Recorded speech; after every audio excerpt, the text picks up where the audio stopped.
Hello बच्चों, let's see this question. The question says an alpha particle of 5 mega electron volt energy strikes with the nucleus of uranium at stationary at an scattering angle of 180 degree. The nearest distance up to which alpha particle reaches the nucleus will be of the order of.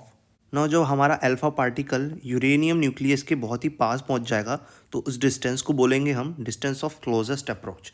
तो इस distance पे जब होगा हमारा alpha particle तब उसकी kinetic energy उसकी potential energy में कन्वर्ट हो चुकी होगी, बिकॉज यहाँ पे वो स्टेशनरी हो जाएगा, उसकी वेलोसिटी जो है वो जीरो हो जाएगी। दैट मीन्स कि उसकी काइनेटिक एनर्जी सारी पोटेंशियल एनर्जी में कन्वर्ट हो गई।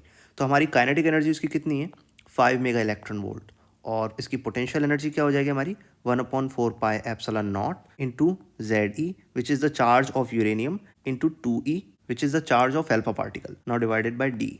तो अब इस इक्वेशन में हम सारी वैल्यूज़ को पुट करते हैं तो ये हो जाएगी 5 मेगा क्या हो जाएगा हमारा 10⁻⁶, और इलेक्ट्रॉन वोल्ट को हम लिख सकते हैं इंटू 1.6 इंटू 10⁻⁻19, और 1/4 पाई एप्सिलॉन नॉट हो जाएगा हमारा 9 इंटू 10⁻9 इंटू जेड की वैल्यू हमारी यूरेनियम के लिए होती है 92, तो इसको हम 92 लिखेंगे इंटू 2 इंटू ई स्क्वायर। तो ये भी हमारा ई था और ये भी हमारा ई स्क्वायर है, तो एक ये यहाँ से हम कैंसिल कर सकते हैं इसको, डिवाइडेड बाई डी। अब इसको रिशफल करेंगे तो डी इधर आ जाएगा, हमारा ये हो जाएगा 9 into 92 into 2 into 1.6 into 10⁻⁻19 into 10⁻9 divided by 5 into 10⁻6। ना जब इसको हम सॉल्व करेंगे तो हमारी जो वैल्यू आएगी एग्जैक्ट वो आ जाएगी 5.3 इंटू 10⁻⁻12 सेंटीमीटर।